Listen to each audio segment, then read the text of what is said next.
এই প্রচণ্ড রোদ গরমের মধ্যে কিন্তু অতিরিক্ত তেল মশলাযুক্ত খাবার দাবার শরীরের পক্ষে একদমই ভালো নয়।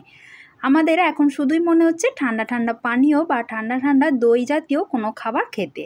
তো নমস্কার বন্ধুরা, স্বাদবাহারের পক্ষ থেকে আপনাদের সবাইকে জানাই স্বাগত।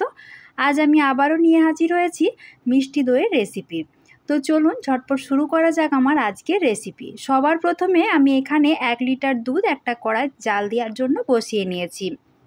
আমি এখানে ফুল ক্রিম দুধের ব্যবহার করেছি। দুধটা আগের থেকে জাল দিয়ে গাঢ় করা আছে, সেই জন্য দুধটা খুব বেশি ফোটানোর কিন্তু প্রয়োজন নেই।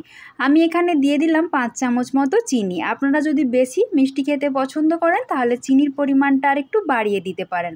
তবে আমি আজকে টক মিষ্টি দই বানাচ্ছি।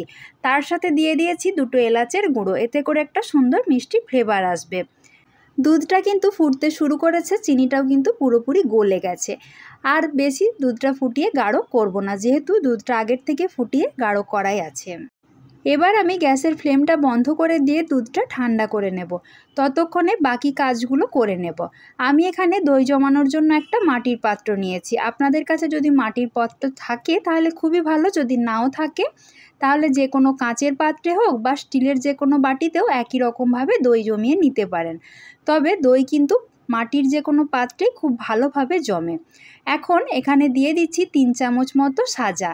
এটা কিন্তু আমি দোকান থেকে কেনা দই ব্যবহার করেছি। এবার এই দইটা খুব ভালো করে একটু ফেটিয়ে নিচ্ছি। খুব ভালো করে ফেটিয়ে নিতে হবে যাতে একটু দানা দানা অংশ না থাকে। ততক্ষণে এদিকে দুধটা কিন্তু ঠান্ডা হয়ে গেছে। তবে দই জমানোর জন্য দুধটা পুরোপুরি ঠান্ডা হলে চলবে না। একটা আঙুল ডুবিয়ে কিছুক্ষণের জন্য রাখবেন। যতক্ষণে পর্যন্ত দেখবেন যে আঙুলটা গরমটা সহ্য করতে পারছে, ততক্ষণে আপনি বুঝে নেবেন যে দই জমানোর জন্য দুধটা কিন্তু পারফেক্ট তৈরি হয়ে গেছে। দেখুন, আমিও এখানে আঙুল ডুবিয়ে কয়েক সেকেন্ডের জন্য দুধের মধ্যে ধরে রেখেছি। দুধটা কিন্তু পারফেক্টলি তৈরি দই জমানোর জন্য। এখন আমি ওই মাটির ভাঁড়টার মধ্যে দুধটা খুব সাবধানে ঢেলে নিচ্ছি। আমি দুধটা হাতা দিয়ে দিয়ে এভাবে একটু ঝাঁক তৈরি করে নিয়েছি। এতে করে দইটা জমার পরেও দেখতেও ভালো লাগবে, খেতেও ভালো লাগবে। এখন আরও ভালো করে দুধ আর দই ভালো করে মিশিয়ে নিতে হবে। অনেকেরই কিন্তু বাড়িতে দই জমালে ভালোভাবে দইটা জমে না, নানান সমস্যা থাকে। তবে আমার আজকের এই রেসিপিটা দেখে যদি আপনি বাড়িতে দই জমানোর চেষ্টা করেন তাহলে কিন্তু 100 ভাগ গ্যারেন্টি দিয়ে বলতে পারি যে আপনার দইটাও একদম পারফেক্ট দোকানের মতোই সুন্দরভাবে জমে যাবে। এবার আমি ভাঁড়ের মুখটা ঢাকা দিয়ে বন্ধ করে দিচ্ছি। যদি এরকম ঢাকা না থাকে তাহলে আপনারা অ্যালুমিনিয়াম ফয়েল পেপার দিয়েও মুখটা ভালো করে বেঁধে দিতে পারেন। এবার আমি বড় একটা স্টিলের এরকম ডেকচি নিয়ে নিয়েছি। আপনারা যে কোনো পাত্র নিয়ে নিতে পারেন যার মধ্যে ভাঁড়টা সাবধানে সুন্দরভাবে রাখা যায়। এবার খুব আস্তে আস্তে করে ডেকচির মধ্যে ভাঁড়টা আমি রেখে দিয়েছি। এবার চলে এসেছি ছাদে, যেখানে আপনি রোদটা পুরোপুরি পাবেন সেই রকম জায়গায় এই ডেকচিটা বসিয়ে তার ওপর একটা থালা ঢেকে দিচ্ছি। আর তার ওপর যে কোনো একটা পরিষ্কার কাপড় দিয়ে খুব ভালো করে ঢাকা দিয়ে 2 ঘন্টার জন্য রেখে দিয়ে চলে আসবো। ফিরে আসছি 2 ঘন্টা পর। 2 ঘন্টা হয়ে গেছে। এখন আমি আস্তে আস্তে করে কাপড়টা খুলে নিয়েছি, তারপর ঢাকনাটাও সরিয়ে দিচ্ছি। এবার মাটির হাঁড়ির যে ঢাকনাটা সেটাও সরিয়ে আপনাদেরকে দেখিয়ে দিচ্ছি। দেখুন দইটা কত সুন্দরভাবে জমে গেছে। ঠিক ঘড়ি ধরে 2 ঘন্টা পরই কিন্তু আমি আপনাদেরকে ঢাকনাটা খুলে দেখাচ্ছি। এইভাবে সূর্যের তাপের মধ্যে দই জমালে মাত্র 2 ঘন্টায় একদম দোকানের মতো সুন্দর দই আপনিও বাড়িতে খুব সহজেই বানিয়ে নিতে পারবেন। এখন আমি ছাদ থেকে দইটা নিচে নিয়ে চলে এসেছি, আপনাদেরকে আবারও খুলে দেখাচ্ছি। দেখুন দইটা কতটা সুন্দরভাবে জমে গেছে। চাইলে কিন্তু এখনই দইটা খাওয়া যাবে, তবে দই যেহেতু একটু ঠান্ডা ঠান্ডা খেতে ভালো লাগে সেই জন্য আমি 1 ঘন্টার জন্য নর্মাল ফ্রিজে রেখে দেব। ফিরে এসেছি 1 ঘন্টা পর।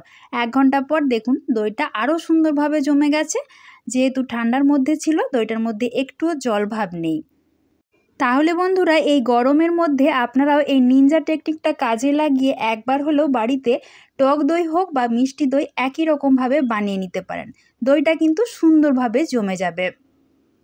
দেখুন আমি মাটির ভাঁড়টা এভাবে নাড়িয়েও দেখাচ্ছি, তাতে করেও কিন্তু দইটা একটুও পড়ে যাচ্ছে না। এত সুন্দরভাবে দইটা জমেছে। আপনারাও এই রেসিপিটা ফলো করে একবার হলেও বাড়িতে বানিয়ে দেখবেন।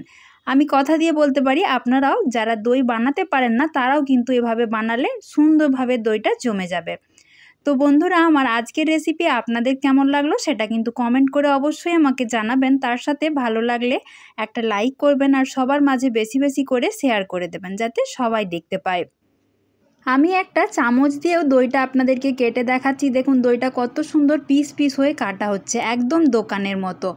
খেলেও আপনারা বুঝতেই পারবেন না যে এটা বাড়িতে বানানো, খেতেও কিন্তু এতটা সুন্দর হয়। দেখুন দইটা কেটে নেবার পরও কিন্তু দইটা থেকে একটুও জল গড়িয়ে পড়ছে না, দইটা এত সুন্দরভাবে বসেছে। তাহলে বন্ধুরা, আমার আজকের রেসিপি এই পর্যন্তই। খুব তাড়াতাড়ি আবারও দেখা হচ্ছে নতুন কোনো রেসিপি নিয়ে। ততক্ষণে সবাই ভালো থাকবেন, সুস্থ থাকবেন। আমার ভিডিওটা এতক্ষণ দেখার জন্য সবাইকে জানাই ধন্যবাদ।